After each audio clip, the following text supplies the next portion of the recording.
त्र्यम्बकं यजामहे सुगन्धिं पुष्टिवर्धनम् उर्वारुकमिव बन्धनान् मृत्योर्मुक्षीयमामृतात्। करोड़ो ब्रह्मांडोना नायक आशुतोष महादेवना दिव्य चरित्रोનું દિગ્દર્શન કરાવતી પવિત્ર કથા એટલે શિવ મહાપુરાણની કથા।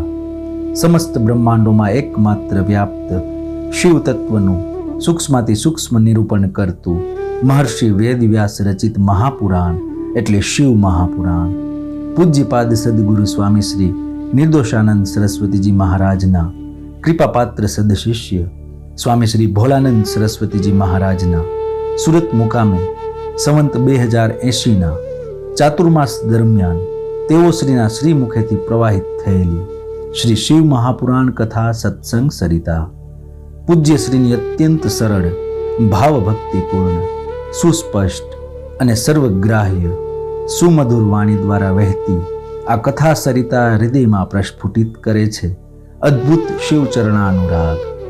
શિવોપાસનાનું રહસ્ય પ્રત્યેક કથાની માર્મિક સમજૂતી સાથે અનેક ઐતિહાસિક પ્રસંગોનું સુંદર નિરૂપણ શ્રોતાજનોને મંત્રમુગ્ધ કરે છે। જીવનું શિવ સાથે અનુસંધાન કરાવતી અંતરમાં અનેરો શિવ ભક્તિ ભાવ જગાડતી અને શિવ તત્વ જ્ઞાન વડે મુક્તિનો માર્ગ બતાવતી આ કથાનું રસપાન કરીએ। ચાલો આ શિવ મહાપુરાણની કથા સત્સંગ સરિતામાં સ્નાન કરી ધન્યતા અનુભવીએ। પ્રતિદિન સત્સંગ પ્રવચનનું જીવંત પ્રસારણ નિહાળો ગુરુ સાનિધ્ય યુટ્યુબ ચેનલ પર। ઓમ નમો નારાયણાય। પ્રત્યેક જીવાત્માનો પરમાત્માની સાથે શાશ્વત નિત્ય અને ધ્રુવ સંબંધ છે। જીવ પ્રાણી માત્ર શિવના જ અંશ છે, માટે જીવની અત્યંત નજીક એક શિવ જ છે। શિવથી નજીક જીવની પાસે બીજું કોઈ નથી। શિવ જીવની એટલા નજીક છે કે એટલું નજીક જીવનું પોતાનું શરીર પણ નથી। શરીર પણ જીવથી દૂર છે। શિવ જીવની નજીક શરીર કરતાં પણ વધારે છે। શિવની પ્રાપ્તિ એ પ્રત્યેક જીવાત્માનું મૂળભૂત લક્ષ્ય છે અને એ લક્ષ્યને પ્રાપ્ત કરવા માટે જ શિવ કૃપાથી જીવને માનવ જન્મ મળે છે। શિવની પ્રાપ્તિ એટલે જે સૌથી નજીક છે એની પ્રાપ્તિ। કોઈ વસ્તુ દૂર હોય એને મેળવવી હોય તો એ થોડું કઠિન લાગે। જે વસ્તુ જેટલી દૂર હોય એટલી એને મેળવવી અઘરી પડે, કઠિન પડે, મુશ્કેલ પડે। પણ શિવ જીવની અત્યંત નજીક છે, માટે શિવની પ્રાપ્તિ અત્યંત સરળ છે। એને પ્રાપ્ત કરવા માટે કાંઈ પરિશ્રમ નથી, કોઈ મહેનત નથી। શિવની પ્રાપ્તિ સહજ છે, કેમ કે શિવ જીવની અત્યંત નજીક છે અને જીવના સાચા સંબંધી જ શિવ છે। આટલું નજીકનું ગાઢ ઐક્ય હોવા છતાં જીવને શિવ દૂર લાગે છે। શિવ ક્યાં હશે? શિવ કોઈ લોકાંતરમાં હશે? શિવ કોઈ ઊંચા લોકોની અંદર રહેતા હશે? અને એ શિવને મેળવવા માટે જીવ અનેક મથામણ કરે, સાધનાઓ કરે, વ્રતો નિયમોનું પાલન કરે, જપ તપ વગેરે કરે અને શિવને મેળવવાનો પ્રયાસ કરે છે। આ બધું કરતા કરતા કરતા જ્યારે જીવને જ્યારે પણ શિવની ઉપલબ્ધિ થાય, શિવની પ્રાપ્તિ, શિવની અનુભૂતિ થાય, ત્યારે એ જીવને પોતાની અંદર જ શિવની પ્રાપ્તિ થાય છે. જ્યારે પણ થાય, આ વર્ષે થાય, પછીના વર્ષે, એક જન્મ કે પછીના જન્મમાં, જ્યારે પણ જીવને શિવ મળશે ત્યારે પોતાની અંદરથી જ મળશે. શિવ આપણી અંદર છે, શિવ આપણી નજીક છે. પણ વૃત્તિ બાહ્ય હોવાને કારણે જીવ શિવની બહારના જગતની અંદર શોધે છે. એ બહાર ભટકતી વૃત્તિને અંદરની તરફ કેમ વાળવી, એનું જ્ઞાન ઋષિઓ મુનિઓએ જગતના જીવોને આપ્યું છે. જે ઋષિઓએ સાધનાઓ વડે, તપશ્ચર્યાઓ વડે અનુભૂતિઓ કરી અને જે શિવ તત્વની પ્રાપ્તિ પોતાની અંદર જ કરી, એવા અનુભવી ઋષિઓ મુનિઓએ જગતના જીવોને પણ એ બોધ આપ્યો કે તમે તમારી અંદર જુઓ. અંદર કેમ જોવું, અંદર કેમ વળવું, અંતર્મુખ કેમ થવું, આત્માભિમુખ કેમ થવું, એનું જ્ઞાન ઋષિઓ મુનિઓએ ગ્રંથોની અંદર લખ્યું. અને એ જ જ્ઞાન જે ગ્રંથની અંદર મહર્ષિ વેદવ્યાસ દ્વારા જગતના જીવોને આપવામાં આવ્યું, એ ગ્રંથ એટલે શિવ મહાપુરાણ. શિવ મહાપુરાણ અંતર્મુખ વૃત્તિ કરવા માટેની અદ્ભુત પ્રેરણા આપે છે. શિવ તત્વની પ્રાપ્તિ કરવાના અનેક ઉપાયો આ મહાપુરાણની અંતર્ગત વર્ણવવામાં આવ્યા છે. જીવ પોતાની જ અંદર શિવને પામી શકે, ક્યાંય બહાર જવું પડે નહીં, બહાર જોવું પડે નહીં, બહાર ફરવું પડે નહીં, બહારનું કર્મ કરવું પડે નહીં, બધાથી વિમુખ થઈ જાય તો શિવ એની સન્મુખ જ છે. પણ જ્યાં સુધી જીવ સંસારની સન્મુખ છે ત્યાં સુધી એને શિવથી વિમુખતા અનુભવાશે. અને શિવથી જીવ વિમુખ થાય એટલે એને સંસારના બધા દુઃખ પ્રાપ્ત થાય છે. જેમ સૂર્યની સામે મુખ રાખીને તમે ઊભા રહો તો તમારો પડછાયો તમારી પાછળની ભાગમાં જશે, પણ તમે સૂર્યની પીઠ બતાવીને ઊભા રહેશો, સૂર્યથી વિમુખ ઊભા રહેશો તો તમારો પડછાયો તમને તમારી આગળ દેખાશે. કાળો પડછાયો, પડછાયો, પડછાયાની સ્થાને દુઃખને લઈ લો. પડછાયો એટલે દુઃખ. શિવથી વિમુખ થાય એટલે જીવની સામે દુઃખ આવી જાય, અને શિવની સન્મુખ થઈ જાય એટલે દુઃખ પાછળ જતું રહે છે. જીવને શિવનો પ્રકાશ દેખાવા માંડે છે. શિવની સન્મુખ થવા માત્રની જ જરૂર છે. શિવ મહાપુરાણ શિવ સન્મુખ થવાની પ્રેરણા જીવોને આપે છે. અદ્ભુત કથા વ્યાસજીની કલમ છે આ, અને વ્યાસજીના જ મહાન શિષ્ય ત્રિકાળ જ્ઞાની સૂતજી દ્વારા અપાયેલું આ જ્ઞાન, શૌનક વગેરે ઋષિઓને અપાયેલું આ જ્ઞાન છે. પ્રયાગ ક્ષેત્રમાં અદ્ભુત સૂત શૌનક સંવાદ ચાલી રહ્યો છે. આ સંવાદની અંતર્ગત બ્રહ્મા અને નારદજીનો અદ્ભુત સંવાદ છે. સૂતજી આ કથા શૌનક વગેરે ઋષિઓને સંભળાવે, બ્રહ્માજી આ કથા નારદજીને સંભળાવે છે. બ્રહ્મલોકમાં એક પછી એક ખંડોની કથા પરિપૂર્ણ થતી જાય છે. શિવ મહાપુરાણની બીજી સંહિતા એટલે રુદ્ર સંહિતા, અને એ સંહિતાની અંતર્ગત ત્રીજી સંહિતા એટલે પાર્વતી સંહિતા, પાર્વતી ખંડ. રુદ્ર સંહિતાનો પ્રથમ ખંડ સૃષ્ટિ ઉપાખ્યાન ખંડ, બીજો ખંડ સતી ખંડ, અને ત્રીજો પાર્વતી ખંડ કે જે ખંડમાં ભગવતી માં પાર્વતીની અદ્ભુત લીલાઓ વર્ણવવામાં આવી છે. માં પાર્વતીનો જન્મ, પાર્વતીનું તપ, પાર્વતીને શિવનું વરદાન અને પાર્વતીનો વિવાહ, આવા અદ્ભુત ચરિત્રો આ ખંડની અંદર વર્ણવવામાં આવ્યા છે. 33 અધ્યાય સુધીની કથા પરિપૂર્ણ થઈ છે. આ કથામાં બ્રહ્માજી નારદજીને શિવના વિવાહ સંબંધી ચરિત્ર સંભળાવે છે. કથામાં આપણે સાંભળ્યું કે ભગવાન શિવે સપ્તર્ષિઓને હિમાલયની પાસે મોકલ્યા છે કે તમે જાઓ અને હિમાલયને સમજાવો કે પાર્વતીનો વિવાહ શિવ સાથે કરે. ભગવાન શિવે પાર્વતીના તપથી પ્રસન્ન થઈ અને વરદાન આપ્યા અને અર્ધાંગના રૂપે સ્વીકારવા નું વરદાન આપ્યું. ભગવાન શિવે પાર્વતીનો સ્વીકાર કર્યો છે. પણ માં પાર્વતી કહે તમે મારા પિતાજીની પાસે મારી માગણી કરો. ભગવાન શિવે પહેલા સુનર્તક નટ અવતાર ધારણ કરીને એક નૃત્ય કરનાર નટ બનીને હિમાલયની આંગણે ભગવાનને નૃત્ય કર્યું અને પાર્વતીની માગણી કરી છે. ત્યાર પછી ભગવાન શિવે દેવતાઓની ઈચ્છા હતી કે તમે હિમાલયની થોડી પરીક્ષા કરો. એટલે ભગવાન શિવ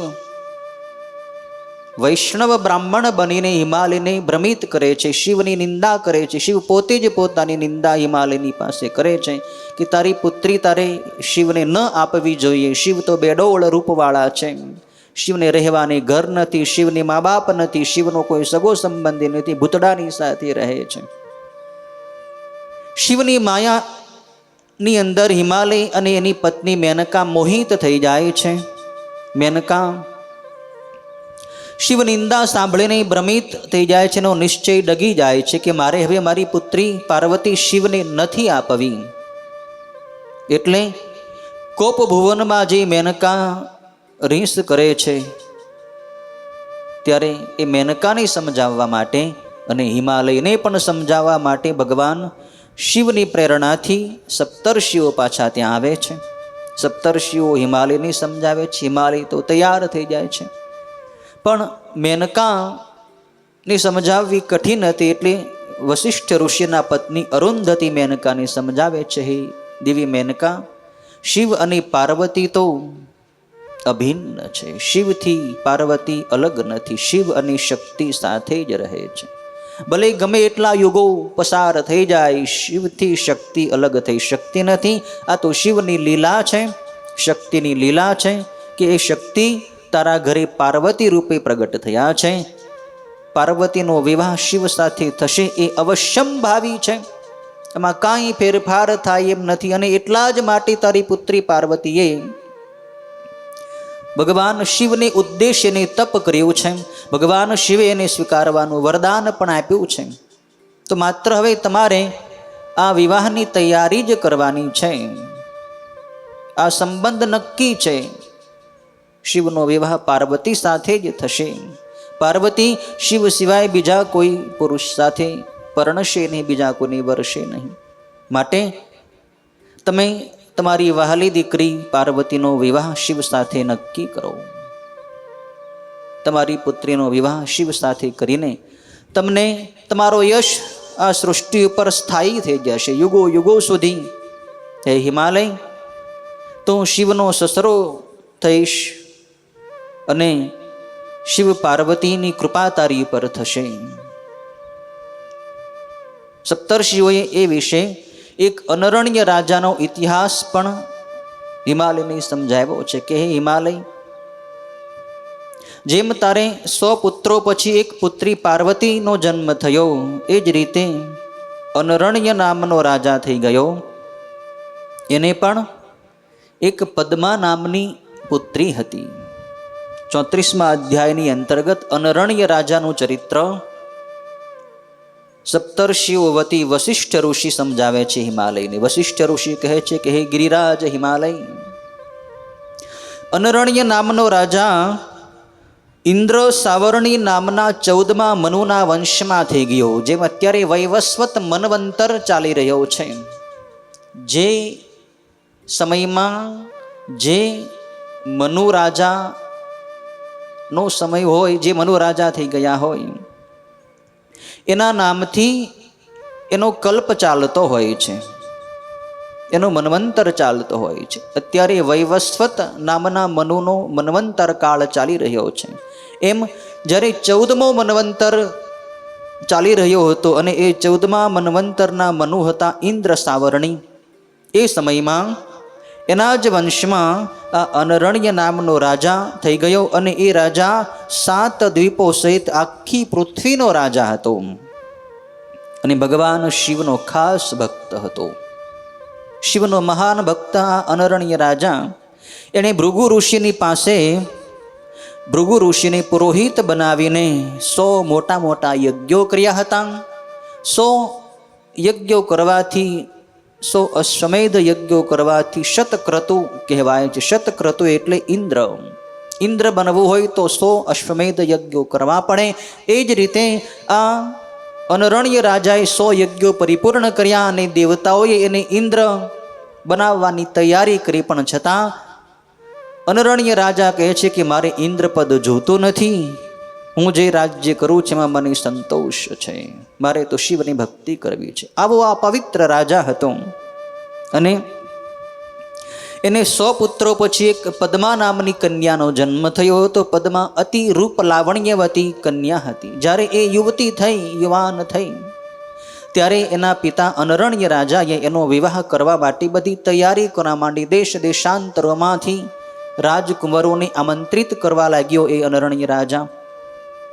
ત્યારે એ વખતે એક પીપલાદ નામના ઋષિ, બહુ વૃદ્ધ ઋષિ અને મહાન તપસ્વી, મહાન શક્તિશાળી, જેના તપનો પ્રભાવ બધે પડતો હતો, બધા લોકો એને સન્માન આપતા હતા. આવા પીપલાદ ઋષિ, વૃદ્ધાવસ્થા આવી ગયેલી, એ પીપલાદ ઋષિ એકવાર પોતાના આશ્રમની અંદર જઈ રહ્યા હતા.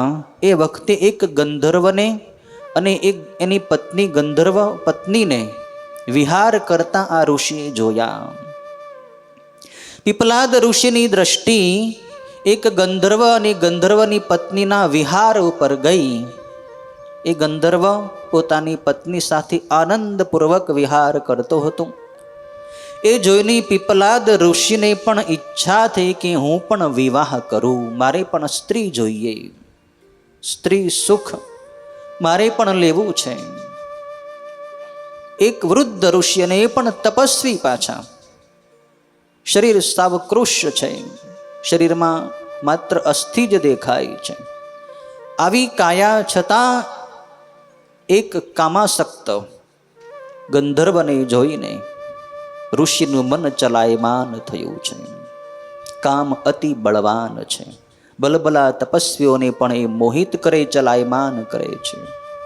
કામ વ્યાકુળ થઈ પીપલાદ ઋષિ એકવાર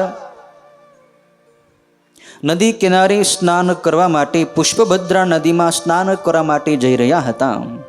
ત્યારે એ ઋષિએ આ જે પદ્મા નામની અનરણ્ય રાજાની પુત્રી, એની કન્યા, એને જોઈ. પદ્મા રાજકુંવરી ઉપર પીપલાદ ઋષિની દ્રષ્ટિ પડી. અતિ રૂપ લાવણ્યનો ભંડાર હતી આ પદ્મા. એના ઉપર દ્રષ્ટિ પડી, પીપલાદ ઋષિનું ચિત્ત ચલાયમાન થયું. ત્યાં ઉભેલા લોકોની પીપલાદ ઋષિએ પૂછ્યું, આ કન્યા કોણ છે, એનો પિતા કોણ છે? લોકોએ પીપલાદ ઋષિને ભયભીત થઈને બતાવી દીધું કે આ પદ્મા અનરણ્ય રાજાની પુત્રી છે અને એ યુવતી છે, એટલે એનો પિતા સ્વયંવર કરવાની તૈયારી કરે છે.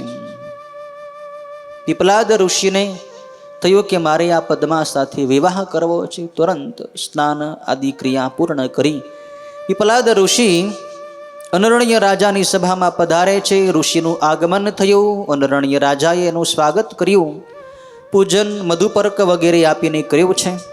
ઋષિને બેસાડ્યા છે. કહો ઋષિવર, હું આપની શી સેવા કરું? રાજા, સંતો, મહાત્માઓ ઋષિઓની સેવા કરવા વાળા હતા. ઋષિના તપનો પ્રભાવ અનરણ્ય રાજા જાણતો હતો. ઋષિને પૂછ્યું, હું આપની શું સેવા કરું? ત્યારે ઋષિએ સ્પષ્ટ જ વાત બતાવી દીધી કે મારે તારી જે પદ્મા નામની કન્યા છે એની સાથે વિવાહ કરવો છે. મને ગૃહસ્થાશ્રમમાં પ્રવેશ કરવાની ઈચ્છા થઈ છે. રાજા દંગ રહી ગયો. આ શું? આટલી ઉંમર, આવું શરીર, આટલું બધું તપ, છતાં ઢળતી ઉંમરે આ ઋષિને સંસારની અંદર પડવાની ઈચ્છાથી, સંસાર તો કોલસાની ખાણ છે. એટલા માટે જે ત્યાગીઓ એનાથી દૂર રહે છે, સંસારથી, સંસારીઓના સંગથી પણ દૂર રહે છે. પણ ઋષિની આવી ઈચ્છા થઈ, પણ ના પણ કેમ પાડવી? જો ના પાડે અને ઋષિ જો ક્રોધાયમાન થાય તો સમસ્ત કુળનો વિનાશ થઈ જાય. ઋષિનો શાપ ભયંકર હોય. તપસ્વી ઋષિઓથી બધાય ડરે. પીપલાદ ઋષિએ સ્પષ્ટ કહી દીધું કે તું તારી પુત્રીનો વિવાહ મારી સાથે કરાવ, નહીં તો તારા સમસ્ત કુળનો હું વિધ્વંસ કરીશ, બાળીને ભસ્મ કરી નાખીશ. ઋષિ આવું કહ્યું એટલે અનરણ્ય રાજા તો રડે છે. શું કરવું હવે? મારી એકની એક દીકરી, આમ વહાલી દીકરી, અને હું આવડો મોટો આખી પૃથ્વીનો રાજા, અને એક વૃદ્ધ ઋષિની સાથેનો વિવાહ કેવી રીતે કરવો? દીકરી દુખી થાય. રાજાને કાંઈ સૂઝતું નથી, શું કરવું? રાજાની રાણીઓને પણ ખબર પડી, અને 5 રાણીઓ હતી, એ પણ બધી રડવા લાગી. શું કરવું? ઋષિએ હઠ લીધી છે કન્યાની સાથે વિવાહ કરવાની. પછી એ રાજાના પુરોહિત અને એ રાજાના ગુરુ બંને બ્રાહ્મણો હતા. એ બ્રાહ્મણોએ રાજાની સલાહ આપી કે હે રાજન, એકનો ત્યાગ કરી દેવાથી સમસ્ત કુળ જો બચી જતું હોય તો તારી કન્યાનો વિવાહ ઋષિની સાથે કરી દે. અને બ્રાહ્મણ એ ઉત્તમ પાત્ર ગણાય. એમાં પણ આ પીપલાદ ઋષિ તો મહાન તપસ્વી છે. ભલે શરીરની સામું જોવાની જરૂર નથી, તારી કન્યાનો વિવાહ આ પીપલાદ ઋષિની સાથે થાય એમાં કાંઈ અનુચિત નથી. એક તપસ્વી બ્રાહ્મણને, એક તપસ્વી ઋષિને ત્યાં તારી કન્યા જાય, એનાથી એનું કલ્યાણ થશે. માટે તું તારી કન્યાનો વિવાહ આ ઋષિની સાથે કરાવ અને તારા કુળને તું બચાવી લે. અનરણ્ય રાજાએ મને પણ પદ્માનો વિવાહ પીપલાદ ઋષિની સાથે કરી આપ્યો છે. પદ્મા સાસરીએ ગઈ છે. અનરણ્ય રાજાને પણ મહાન દુઃખ થયું, મારી દીકરીને મેં એક વૃદ્ધની સાથે પરણાવી દીધી. પુત્રીના વિયોગના દુઃખથી વ્યાકુળ થઈ અનરણ્ય રાજા વનમાં તપશ્ચર્યા કરવા માટે જાય છે. અને ભગવાન શિવને ઉદ્દેશીને તપ કરી એ અનરણ્ય રાજા ભગવાન શિવની પ્રાપ્તિ કરી લે છે. આવું આ ચરિત્ર આ કથાની અંદર બતાવવામાં આવ્યું. ત્યાર પછીના 35મા અધ્યાયની અંદર નારદજી બ્રહ્માજીને પ્રશ્ન કરે કે પીપલાદ ઋષિ અને પદ્માનું પછી શું થયું? અનરણ્ય રાજાએ તો તપ કરીને ભગવાન શિવની પ્રાપ્તિ કરી લીધી, એનું કલ્યાણ થઈ ગયું, પણ પીપલાદ ઋષિ અને પદ્માનો ગૃહસ્થાશ્રમ કેવી રીતે ચાલ્યો? ત્યારે બ્રહ્માજીને સંભળાવે છે. અને આ કથા વશિષ્ઠ ઋષિ હિમાલયને સંભળાવી રહ્યા છે કે પદ્મા મહાન પતિવ્રતા હતી. જેમ લક્ષ્મી ભગવાન વિષ્ણુની સેવા કરે એ રીતે આ પદ્માએ પોતાના પતિદેવ પીપલાદ ઋષિની મન વચન કર્મથી દ્રઢ થઈને સેવા કરી છે. પીપલાદ ઋષિ પણ મહાન તપસ્વી હતા. એણે પણ સંયમ પાળીને સંસારના ભોગ છોડીને તપ કરવાનું જ શરૂ રાખ્યું હતું. માત્ર વિવાહ કરી લીધો, પણ વિવાહ પછી પાછો સંયમ દ્રઢ કર્યો છે. પદ્મા પતિદેવની સેવા કરે છે. પદ્માનું રૂપ લાવણ્ય અદ્ભુત હતું. એટલે એકવાર ધર્મદેવ, ધર્મરાજા, જે સમસ્ત ધર્મોના અધિપતિ છે, એ ધર્મે પદ્માની પરીક્ષા લેવાનો વિચાર કર્યો. પદ્મા પોતાના આશ્રમની તરફ જતી હતી, ગંગામાં સ્નાન કરવા માટે જતી હતી. ત્યારે ધર્મે આવીને એ પદ્માની પરીક્ષા કરવા માટે રાજાનું સ્વરૂપ ધારણ કરી લીધું. સુંદર રથની અંદર એ બેઠો, રાજાનું સ્વરૂપ ધરીને રસ્તામાં પદ્માને ઊભી રાખી છે આ ધર્મે, અને કહ્યું છે કે તારો પતિ તો અતિ વૃદ્ધ છે, તું યુવાન છો. આવા પતિને છોડીને હું જે રાજા ખરેખર તારી અનુકૂળ છું, તો મારી સાથે વિવાહ કરી લે, તું મારી સાથે ચાલ, હું તને બધાય સુખ આપીશ. આ વૃદ્ધ ઋષિ તને શું સુખ આપવાના છે? એક પતિવ્રતા સ્ત્રીની પાસે એના પતિની જ નિંદા ધર્મ કરે છે. ત્યારે પદ્મા એ ધર્મ જે રાજાના સ્વરૂપેની સાથે વાતચીત કરે છે. પદ્મા કહે છે કે હે રાજા, તું દૂર જા, તું ઘણો પાપી છો. તું જો મને કામ વાસનાથી જોઈશ તો તરત જ નાશ પામીશ. સ્ત્રીઓથી જીતાયેલા પુરુષનો માત્ર સ્પર્શ થવાથી સઘળું પુણ્ય નાશ પામે છે. જેનું મન સ્ત્રીની અંદર ફસાયું છે, પર સ્ત્રી ઉપર જે પુરુષ કુદ્રષ્ટિ કરે છે, એનો સ્પર્શ કરવાથી પણ પુણ્ય નાશ પામે છે. અને સ્ત્રીઓથી જીતાયેલો પુરુષ અત્યંત પાપી હોય છે, તેનું દર્શન પણ પાપ લગાડનારું છે. એવા માણસને જોવો પણ નહીં જે બીજાની ઉપર કુદ્રષ્ટિ કરે છે. જે પુરુષ પરસ્ત્રી વડે જીતાઈ ગયો હોય, એટલે કે પરસ્ત્રીમાં જેનું મન ફસાણું હોય, એ ઉત્તમ ક્રિયાઓ કરતો હોય તો પણ કાયમ અપવિત્ર રહે છે. એવા પુરુષના જ્ઞાન, મોટા તપ, જપ, હોમ, શ્રેષ્ઠ પૂજન, વિદ્યા કે દાનથી શું ફળ મળવાનું છે? તેના બધાય આ વ્યર્થ છે. હે રાજન, હું તારી માતા જેવી છું, છતાંય તું મને પોતાની સ્ત્રીના ભાવે આમ જે કહી રહ્યો છે, તેથી હું તને શાપ આપું છું કે અમુક કાળે તારો વિનાશ થશે. એક પતિવ્રતા સ્ત્રીનો શાપ, જેનું નિવારણ તદ્દન અસંભવ છે. આ પદ્મા મહાન પતિવ્રતા છે. પાતિવ્રત્યના પ્રભાવથી પદ્માએ સાક્ષાત ધર્મને પણ શાપ આપી દીધો છે. ધર્મ એટલે લોકો જે ધર્મનું પાલન કરે છે, એ ધર્મના અધિષ્ઠાતા જે દેવતા છે એ ધર્મદેવ કહેવાય. એને પણ શાપ આપી દીધો એક પતિવ્રતા સ્ત્રીએ, અને એ શાપથી ધર્મ થરથર ધ્રુજે છે. હવે શું કરવું?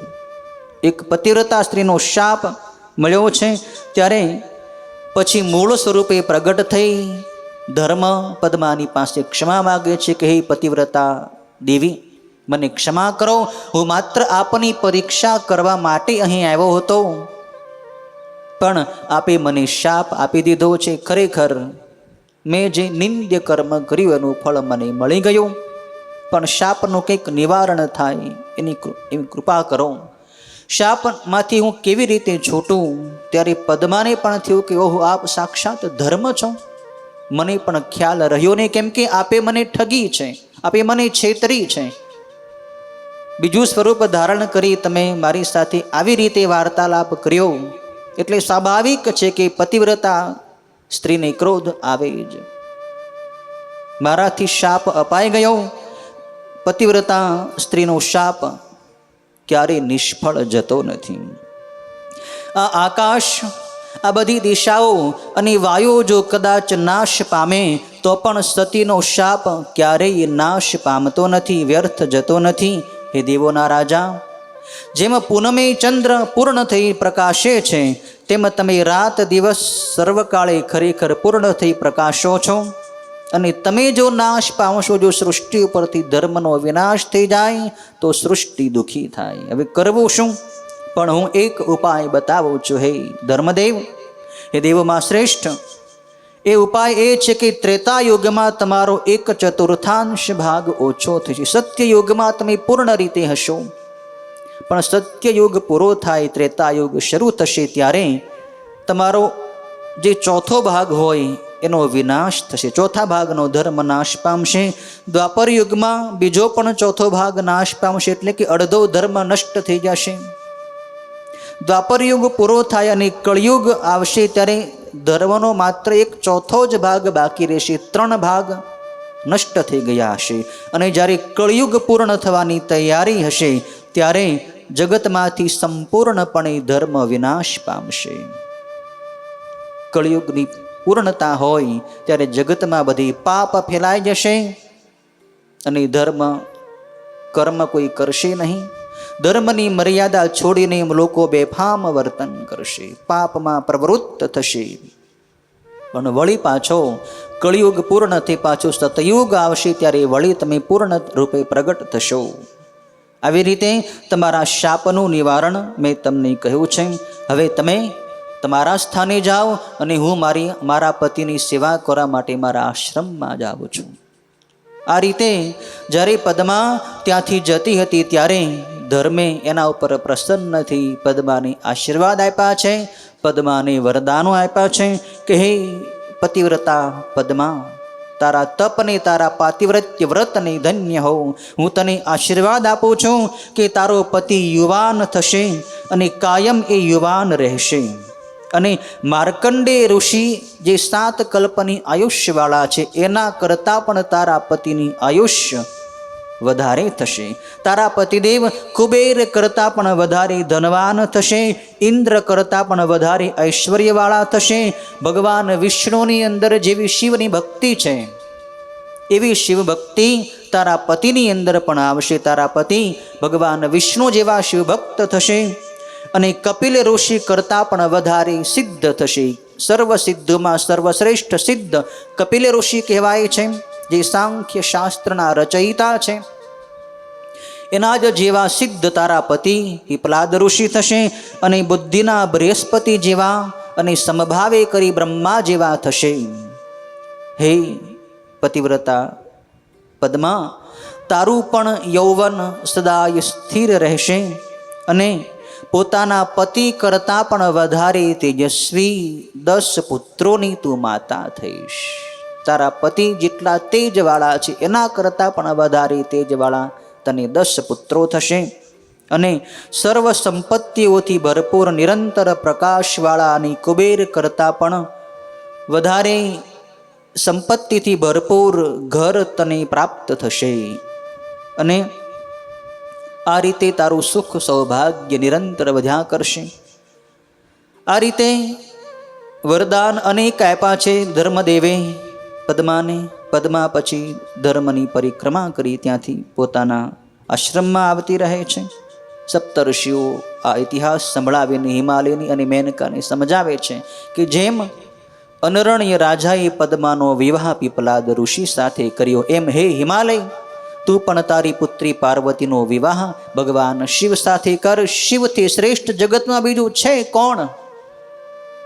શિવ સર્વશ્રેષ્ઠ છે. શિવ તો એક તત્વ છે. આ તો તારી ઉપર ભગવાન શિવની કૃપા છે કે નિરાકારમાંથી સાકાર થયા છે, નિર્ગુણમાંથી સગુણ થયા છે અને પાર્વતીનો વિવાહ એમણે સ્વીકાર્યો છે. દેવતાઓની પ્રાર્થનાથી સ્વીકાર્યો છે. હિમાલયના મનનું સમાધાન થાય છે. હિમાલય અને મેનકા પાર્વતીના વિવાહની બધી તૈયારી કરે છે. સપ્તર્ષિઓ સમજાવે છે કે હવે વિલંબ કરવાની જરૂર નથી. 7 દિવસ વીત્યા પછી અતિ દુર્લભ શુભ સમય આવે છે શિવના વિવાહ માટે. તારી પુત્રીનો વિવાહ માત્ર 7 દિવસમાં જ કરી નાખો. વિલંબ શા માટે કરવો? સારા કાર્યની અંદર વિલંબ કરવો નહીં, ધર્મના કાર્યમાં ઢીલ કરવી નહીં. આવતા સમયમાં એટલે કે 7 દિવસમાં લગ્નનો અધિપતિ ચંદ્ર આનંદી થઈ પોતાના પુત્ર બુધ ગ્રહની સાથે લગ્ન સ્થાનમાં રહેનાર છે. રોહિણી નક્ષત્રથી યુક્ત છે અને તે ચંદ્ર તથા તારાગણો અતિ શુદ્ધ છે. વળી સર્વ દોષથી રહિત એ માગશર મહિનાના સોમવારે સર્વ ઉત્તમ ગ્રહો એકઠા થાય છે. દુષ્ટ ગ્રહોની દ્રષ્ટિ દૂર થાય છે અને ઉત્તમ સંતાન દેનાર તેમજ પતિનું સૌભાગ્ય આપનાર બૃહસ્પતિનો પણ યોગ થાય છે. માટે હે પર્વતરાજ હિમાલય, એ જ દિવસે જગતના પિતા ભગવાન શંકરને તારી પુત્રી પાર્વતી કે જે જગદંબા મૂળ પ્રકૃતિ ઈશ્વરી છે એનું કન્યાદાન તું કરી દે અને તું કૃતાર્થ થા. માગશીર માસનો સોમવાર પવિત્ર લગ્ન છે, પવિત્ર સમય. આ પવિત્ર શુભ મુહૂર્તે શિવ અને પાર્વતીનો વિવાહ તમે નિર્ધારિત કરો. ત્યારે હિમાલય એના માટે સંમત થાય છે. 36મા અધ્યાયની અંતર્ગત શિવ પાર્વતીના વિવાહનો નિશ્ચય થાય છે. હિમાલય પોતાના પુત્રો જે મોટા મોટા પર્વતો છે એની બધાની સલાહ લે છે કે હે પુત્રો, આ બાબતમાં તમારો લોકોનો શું અભિપ્રાય છે? તમારી બહેન જે પાર્વતી એનો વિવાહ આ સમયે આપણે કરીએ કે નહીં? ત્યારે સર્વ પર્વતો બધાય મળીને પોતાના પિતા હિમાલયને કહે છે કે આ વાક્ય અતિ મધુર છે અને આ વિવાહ આપે કરી જ નાખવો જોઈએ. એમાં વિલંબ કરવો ઉચિત નથી. આપણા અહોભાગ્ય કે શિવ સાથે પાર્વતીનો વિવાહ થશે. ભાઈઓની પણ સંમતિ મળે છે અને પછી બધાય ઋષિઓને અને દેવી અરુંધતીને હિમાલયના ઘરે જમાડવામાં આવ્યા છે. ત્યાંથી પછી બધા સપ્તર્ષિઓ ત્યાંથી પ્રસ્થાન કરી ભગવાન શંકરની પાસે કૈલાસમાં આવે છે અને કૈલાસમાં આવી ભગવાન શિવને બધી વાત નિવેદન કરે છે કે મહાદેવ, આપનો વિવાહ અમે સુનિશ્ચિત કરી આવ્યા છીએ, માટે આપ પણ જાન જોડવાની તૈયારી કરો. આપ પણ જાન લઈને હિમાલયના નગરે જવા માટેની તૈયારી કરો.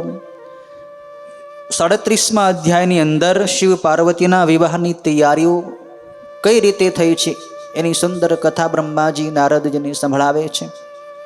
હિમાલયે અદ્ભુત બધી તૈયારીઓ કરી છે. હિમાલયે વિશ્વકર્માને બોલાવીને પોતાના નગરમાં અદ્ભુત રચનાઓ કરી છે. વિશ્વકર્મા એટલે જેની પાસે જેવી કલા કારીગરી છે એવી કલા કારીગરી બીજી કોઈની પાસે નથી. એ વિશ્વકર્માજીને ભગવાન શિવનું જ વરદાન છે. શિવની પાસેથી વરદાન મેળવીને જ એમણે વિશ્વકર્માજીએ આ બધી કળાઓ પ્રાપ્ત કરી છે. અને એ કળામાં એમણે એવી બધી રચના કરી. હિમાલયના નગરમાં ઉતારાની જગ્યાએ જ્યાં જાનને ઉતારો આપવાનો હતો ત્યાં વિશ્વકર્માજીએ આખો કૈલાસ બનાવ્યો છે. જાણે સાક્ષાત શિવનો કૈલાસ હોય. ભગવાન વિષ્ણુ માટેનું જે વૈકુંઠ લોક છે એવો જ અદ્ભુત લોક ત્યાં ખડો કરી દીધો છે. બધું બનાવટી છે પણ લાગે છે સાચું. બધાય દેવતાઓની પણ એવી મૂર્તિઓ બનાવી જાણે સાચા સાક્ષાત દેવતા હોય. ઇન્દ્રની મૂર્તિ બનાવી, ચંદ્રની મૂર્તિ, સૂર્યની મૂર્તિ બનાવી છે. બ્રહ્માજીને પણ બનાવ્યા, ભગવાન વિષ્ણુને બનાવ્યા છે, શિવને પણ બનાવ્યા છે. બધાયની મૂર્તિઓ જાણે હાલતી ચાલતી બોલતી મૂર્તિ હોય એવી અદ્ભુત મૂર્તિઓ વિશ્વકર્માએ ત્યાં ઉતારાના સ્થાને બનાવી દીધી છે. અદ્ભુત રચના. હિમાલયે પણ પોતાના આખા નગરને શણગાર્યું. કેમ કે ભગવાન શિવ જાન લઈને આવવાના છે. તેના માટે શું બાકી રાખી પછી હિમાલય? બધાએ જાનૈયાઓને જમાડવા માટે બધી પ્રકારના ભોજનો તૈયાર કરાવવા માંડ્યા છે. મેવા, મિષ્ટાન, પકવાન, અનેક જાતના શાક ખૂબ તૈયારી આનંદથી કરે છે. નગર આખાને શણગારવામાં આવ્યું છે. બધાએ મોટા મોટા પર્વતોને આમંત્રિત કર્યા છે. પહેલા તો હિમાલયે ભગવાન શિવની પાસે લગ્ન પત્રિકા મોકલી છે. ભગવાન શિવની પાસે ગર્ગાચાર્યને પ્રેમથી મોકલ્યા છે. પત્રિકા લખાવી ગર્ગાચાર્યની પાસે હિમાલયે અને ભગવાન શિવને મોકલાવી છે. ગર્ગાચાર્યને કહ્યું કે આપ જાઓ અને શિવને આ લગ્ન પત્રિકા આપી આવો, આમંત્રણ આપી આવો, ભગવાનને નોતરો આપી આવો. પ્રભુ આપ પધારો અમારા આંગણે, અમે વિવાહ કરવા માટે તૈયાર છીએ. ગર્ગાચાર્ય ત્યાં આવ્યા છે. ભગવાન શિવને આમંત્રણ પત્રિકા આપી છે. ભગવાન શિવ પણ આનંદિત થઈ એમનું સ્વાગત સત્કાર કરે છે. લગ્નનો સ્વીકાર કર્યો છે. હિમાલયે બધી તૈયારી કરાવી છે. ભગવાન શિવ અને પાર્વતીનો વિવાહ થવાનો છે. માટે હિમાલય પોતાના બધાય સગા સંબંધીઓ મોટા મોટા પર્વતોને આમંત્રિત કરે છે. બધાય પર્વતો, મોટી મોટી નદીઓ, મોટા મોટા નદો બધાય હિમાલયના આમંત્રણનો સ્વીકાર કરી હિમાલયના નગરમાં આવે છે. એ વખતે બધાય મંગળો ત્યાં થાય છે. મોટામાં મોટો પર્વત જે મેરુ પર્વત છે એ પણ દિવ્ય રૂપ ધારણ કરી પોતાની પત્ની અને પુત્રો પરિવાર સહિત ત્યાં આવે છે. મંદરાચલ પર્વત, અસ્તાચલ પર્વત, વિંધ્યાચલ, મલયાચલ, દુર્ધર પર્વત, નિષદ પર્વત, ગંધમાદન પર્વત, કરવીર પર્વત, મહેન્દ્ર પર્વત, પારિયાત્ર પર્વત, ક્રૌંચ નામે મહાન શ્રેષ્ઠ પર્વત, પુરુષોત્તમ નામનો પર્વત, નીલ પર્વત, ત્રિકૂટ, ચિત્રકૂટ, વેંકટ, શ્રીગિરી, ગોકામુખી અને નારદ નામનો પર્વત, વિંધ્યાચલ પર્વત, મહાપર્વત કાલંજર નામનો પર્વત અને સાક્ષાત ભગવાન શિવનો પર્વત જે કૈલાસ છે એ કૈલાસને પણ હિમાલય આમંત્રિત કરે છે. ત્યારે કૈલાસ પર્વત પણ હિમાલયના આંગણે આવે છે. ત્યાર પછી બધી નદીઓ આવે છે. સોણભદ્ર નામનો જે નદ છે એ આવે છે. ગોદાવરી, યમુના, બ્રહ્મપુત્રા, ત્રિવેણી આ બધી મોટી મોટી નદીઓ, સાક્ષાત રુદ્ર કન્યા નર્મદા નદી જે ભગવાન રુદ્રની કન્યા છે એને પણ આમંત્રિત કરી એટલે નર્મદા નદી પણ આવે છે. ગંગા નદી પણ સાક્ષાત સ્વરૂપ ધારણ કરી શિવ પાર્વતીનો વિવાહ થાય છે એટલે આનંદથી હર્ષથી હિમાલયની આંગણે પધારે છે. ધજા પતાકા તોરણો હિમાલયના નગરની અંદર ખૂબ બધા બંધાવા માંડ્યા છે, રંગોળીઓ પુરાવા માંડી છે. ચંદ્રવાઓથી સૂર્ય ઢકાઈ ગયો, એટલા બધા ચંદ્રવાઓ ત્યાં લગાડવામાં આવ્યા છે, આખું નગર શોભી રહ્યું છે. હિમાલયે આ રીતે લગ્નના મંડપની પણ ખૂબ શોભા વધારી છે. એવો અતિ સુશોભિત મંડપ બનાવ્યો છે જે પહેલાં ક્યારેય કોઈના વિવાહની અંદર રચવામાં આવ્યો ન હોય. બધાય દેવતાઓની બનાવટી બનાવ્યા છે. 39મા અધ્યાયમાં ભગવાન રુદ્ર, ભગવાન મહાદેવ પાર્વતીની પરણવા માટે, વિવાહ માટે કૈલાસમાંથી કેવી રીતે પ્રસ્થાન કરે છે એનું સુંદર ચરિત્ર બ્રહ્માજી નારદજીને વર્ણવે છે. ભગવાન શિવે સપ્તર્ષિઓને કહ્યું કે મને કાંઈ વિધિની ખબર નથી, હું તો ત્યાગી અને વિરક્ત છું. લગ્ન કેમ કરવા, લગ્ન માટે કેવી રીતે જાન જોડવી, એમાં શું બધી વિધિ હોય, હું તો સાવ અજાણ છું. તમારે આ બધી જવાબદારી સંભાળવાની છે, કહો મારે શું કરવું પડે, આપ સલાહ આપો. ત્યારે સપ્તર્ષિઓ ભગવાનને કહે છે કે મહાદેવ, આપ તો બધું જાણો છો, આપ તો ત્રિકાળ જ્ઞાની છો, પણ આ તો લોક રીતિ અનુસાર આપ બધી લીલાઓ કરો છો અને અમારો યશ આપ વધારો છો. મહાદેવ, આપ અમારી ઉપર ખૂબ કૃપાળુ છો, આપને તો બધોય ખ્યાલ છે. પ્રભુ, આપ આપના બધાય દેવતાઓને બોલાવો, ભગવાન વિષ્ણુને વૈકુંઠ લોકમાંથી આમંત્રિત કરો, બ્રહ્માજીને બ્રહ્મલોકમાંથી, ઇન્દ્રને સ્વર્ગમાંથી આમંત્રિત કરો. બધાય દેવતાઓને આમંત્રિત ભગવાને કરવા માટે નારદજીને મોકલ્યા. નારદજી, તમે જાઓ, બધાય દેવોને બોલાવી આવો અને પછી આપણે અહીંયાથી કૈલાસમાંથી શુભ પવિત્ર મુહૂર્તે જાનનું પ્રસ્થાન કરીએ. નારદજી બધાય દેવતાઓને આમંત્રિત કરી આવે છે અને દેવતાઓ એક પછી એક ત્યાં આવવા માંડ્યા છે. ભગવાન વિષ્ણુ વૈકુંઠમાંથી પધાર્યા છે, બ્રહ્માજી બ્રહ્મલોકમાંથી આવ્યા છે અને બધાય દેવતાઓ, બધાય સિદ્ધો, ઋષિઓ, મુનિઓ, ઉપદેવો અને પાતાળમાંથી નાગ દેવતાઓ પણ બધાય ભગવાન શિવની જાનમાં જોડાવા માટે આવી ગયા છે. ભગવાન શિવના વિવાહમાં બધાયને આનંદ છે કે શિવના વિવાહમાં આપણે ભાગ લેવો છે, આ આનંદ લૂંટવો છે. આનંદ અદ્ભુત છે. શિવ અને શક્તિનો વિવાહ થતો હોય એમાં અહોભાગ્ય આપણા કે આપણને એમાં જોડાવાનો લાભ મળે. ભગવાન શંકરને ભગવાન વિષ્ણુ કહે છે, મહાદેવને વિષ્ણુ ભગવાન કહે છે કે પ્રભુ, આપ દેવી પાર્વતીની સાથે ગૃહ્ય સૂત્રમાં કહેલા વિધિથી પોતાના વિવાહનું કર્મ કરવા આ વખતે યોગ્ય છો. બરાબર વિધિપૂર્વક આ વિવાહ આપણે કરવો છે. મહાદેવ, આપ વિવાહની વિધિ કરો, એ જ વિધિ સર્વલોકમાં પ્રસિદ્ધિ પામે. જે વિધિથી આપનો વિવાહ પાર્વતી સાથે થશે એ જ વિધિ પછી લોકમાં પ્રખ્યાત થશે, કે એ જ વિધિ પ્રમાણે જગતના લોકો પછી વિવાહ કરશે. માટે આદર્શ વિવાહ આ થવો જોઈએ.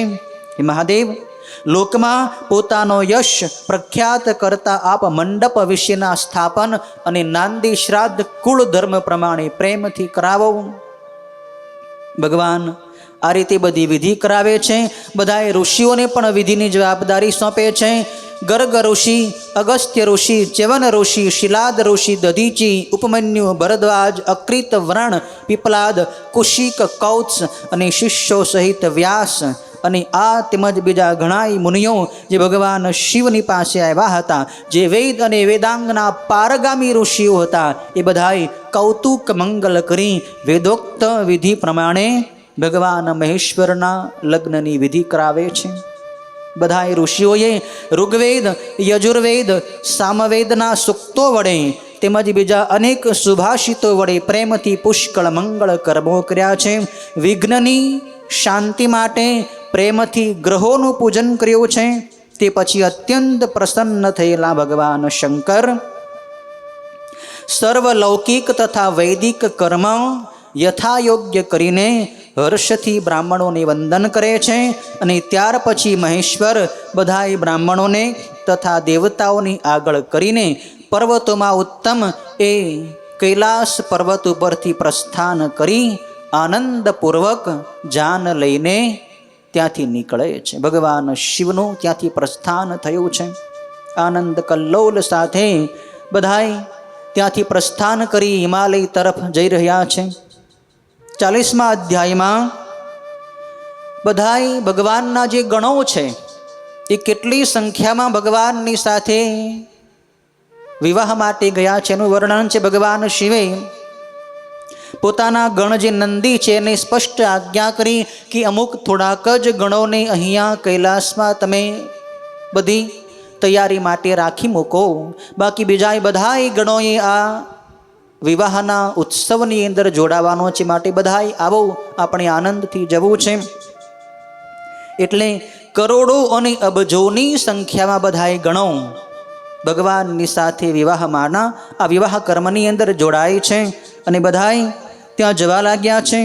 એકંદરે સર્વલોકમાં વસનારા ગણનાયકો ભગવાન શંકર ઉપરની પ્રીતિને લીધે એ શિવ વિવાહમાં ગણો સહિત આવ્યા છે. અને ભગવાન વિષ્ણુ ગરુડના આસન ઉપર બેસીને બધાયની વચ્ચે જઈ રહ્યા છે.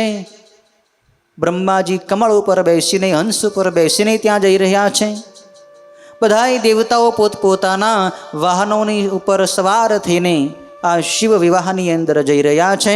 મૂર્તિધારી વેદોની સાથે, શાસ્ત્રોની સાથે અને પુરાણો તથા આગમોની સાથે બ્રહ્માજી સ્વયં આ શિવ વિવાહની અંદર જઈ રહ્યા છે. બાકી બધા ગણોની સંખ્યા તો કહી શકાય એમ નથી. અસંખ્ય ગણો છે શિવના. બધા ગણો તો અસંખ્ય છે. બધી દેવીઓ પણ આ કર્મની અંદર જોડાય છે. ભગવાન શિવનું આગમન, શિવની જાનનું આગમન હિમાલયના નગરની ભાગોળે થાય છે. 41મા અધ્યાયની અંદર એક કથા છે. ભગવાન વિષ્ણુએ હિમાલયની ઘરે પહેલાં તો નારદજીને મોકલ્યા છે. હિમાલયના નગરની ભાગોળે જાન આવી ગઈ છે. પછી ભગવાન વિષ્ણુએ નારદજીને કહ્યું કે તમે જાઓ હિમાલયને જેને સમાચાર આપો કે ભગવાન શિવની જાન આવી ગઈ છે, આપની બધી તૈયારી કેવી રીતની છે. વિષ્ણુ ભગવાનની આજ્ઞાથી નારદજી જાય છે હિમાલયના આંગણે અને ત્યાં જઈને જોવે છે તો વિશ્વકર્માજીએ જે બધી અદ્ભુત રચના કરી હતી એ બધી એણે જોઈ. પહેલાં તો નારદજીએ પોતે જ પોતાને જોયા. વિશ્વકર્માજીએ ત્યાં નારદને પણ બોલતા ચાલતા બનાવ્યા હતા. નારદજીને થયું કે આ હું અહીંયા ક્યાંથી, ખરેખર નારદ હું કે આ. ભગવાન વિષ્ણુને જોયા, બ્રહ્માને જોયા, ઇન્દ્રને જોયા, અગ્નિદેવ, વરુણદેવ, વાયુદેવ, સૂર્ય અને ચંદ્રદેવ બધાને પોતપોતાના ગણો સહિત ત્યાં સાક્ષાત જોયા. નારદજીની બુદ્ધિ ભ્રમિત થઈ ગઈ કે આ બધું છે શું? ખરેખર જાન મારી પહેલાં તો અહીંયા આવી ગઈ નથી ને. નારદજી વ્યાકુળ થઈને હિમાલયને પૂછે છે કે હિમાલય, આ બધું શું કે મને સમજાતું નથી. આ બધા શિવ અને વિષ્ણુ અને બ્રહ્મા ને બધા તમારા આ મંડપની અંદર આવી ગયા હોય એમ મને લાગે છે. ત્યારે હિમાલય કહે છે કે નારદજી આપ વ્યથિત ન થાઓ, આ તો બધી વિશ્વકર્માજીએ બનાવેલી માયાકૃત રચના છે. ભગવાન શિવનું આગમન તો જ થવાનું છે. હે મુનિવર નારદજી, હું મારા પુત્રોને આપની સાથે મોકલું છું. મારા પુત્રો ભગવાન શિવનું સ્વાગત અને પૂજન કરશે અને ભગવાન શિવને અહીં લઈ આવશે. નારદજીની સાથે મોટા મોટા પર્વતોને મોકલ્યા છે હિમાલયે અને બધા પર્વતો ભગવાન શિવની પાસે આવી અને ભગવાન શિવનું પૂજન કરે છે, સ્વાગત કરે છે અને બધાઈને આમંત્રિત કરી અને પોતાના યજ્ઞ મંડપની અંદર લઈ આવે છે. યજ્ઞ સ્થળે, લગ્ન સ્થળે લઈ આવે છે. બધાય પર્વતો ભગવાન શિવની જાનને લઈને આવે છે. નારદજી ભગવાનને સમાચાર આપે છે કે પ્રભુ વિશ્વકર્માજીએ ત્યાં અદ્ભુત બનાવટ કરી છે. બધાય દેવોને અત્યંત મોહ પમાડે એવી આ અદ્ભુત બધી રચના છે. બધાને ચિત્રમય બનાવ્યા છે પણ લાગે છે સાચા. આપણને એમ લાગે કે ખરેખર આ બધો સાક્ષાત અહીં પધાર્યા જ છે, પણ આમાં વિવાહમાં કંઈ વિઘ્ન કે ભય કરવાની જરૂર નથી. આ બધી વિશ્વકર્માજીની રચના છે. ભગવાન મહાદેવ અત્યંત આનંદિત થાય છે. ત્યાં હિમાલયને આંગણે દેવતાઓ અને પર્વતોનો બહુ મોટો મેળાપ થાય છે. જાણે એકબીજા બે સમુદ્રો પરસ્પર મળ્યા હોય એમ સમુદ્ર જેવી બે મોટી જાન છે. બધા એ પરસ્પર આનંદથી પ્રેમથી મળે છે. પર્વતોની તથા દેવોની મહાસેના ત્યાં મળી એ વખતે જાણી પૂર્વ અને પશ્ચિમ સમુદ્રો જ મળ્યા હોય એવી એ જાન શોભતી હતી. એમની ભગવાન શિવની જમણી બાજુ ભગવાન વિષ્ણુ હતા અને શિવની ડાબી બાજુ બ્રહ્માજી ઊભા છે, સાથે ચાલી રહ્યા છે. શિવની જાન આવી રહી છે ત્યારે મેનકા દેવીને ભગવાન શિવને જોવાની ઈચ્છા છે કે મારી પુત્રીના પતિ કે જે શિવ છે એને મેં જોયા નથી, તો એ શિવનું રૂપ કેવું છે, શિવનું સૌંદર્ય કેવું છે એ મારે જોવું છે. મેનકાની હરખ છે કે મારા જમાઈ રાજ કેવા છે, મારે એના દર્શન કરવા છે. આટલું બધું તપ મારી દીકરીએ કર્યું છે જે શિવને પ્રાપ્ત કરવા માટે, તો એ શિવ તો બધાય દેવો કરતા સુંદર હોવા જોઈએ, મારે જોવા છે શિવ કેવા છે. ભગવાન શિવની પણ લીલા કરવી છે. એટલે ભગવાન શિવે પહેલાં તો બધાય દેવતાઓને કહ્યું, વિષ્ણુ ભગવાનને ને બ્રહ્માજીને ને ઇન્દ્રને, કે તમે બધાય જાઓ, પહેલાં આગળ તમે બધાય અને છેલ્લે હું આવીશ. બધાય દેવો તમે આગળ જઈને હિમાલયના મહેલમાં પ્રવેશ કરો, પછી છેલ્લેથી હું આવીશ. ભગવાનની આજ્ઞાથી બધા દેવતાઓ એક પછી એક જવા માંડ્યા છે.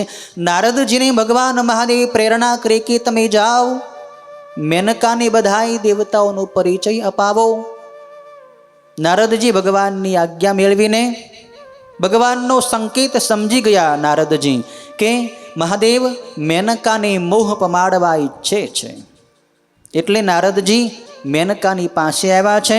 મેનકા પણ નારદજીને પૂછે છે કે તમે મને શિવનો પરિચય કરાવવામાં, શિવ કોણ? આટલા બધા દેવતાઓ છે, માં શિવ કોણ? નારદજી મેનકાને મહેલની અગાસી ઉપર લઈને જાય છે. અગાસી ઉપર ઊભા ઊભા મેનકા બધી જાનને જોવે છે. એક પછી એક દેવતાઓ મહેલની અંદર આવે છે, મંડપની અંદર આવે છે.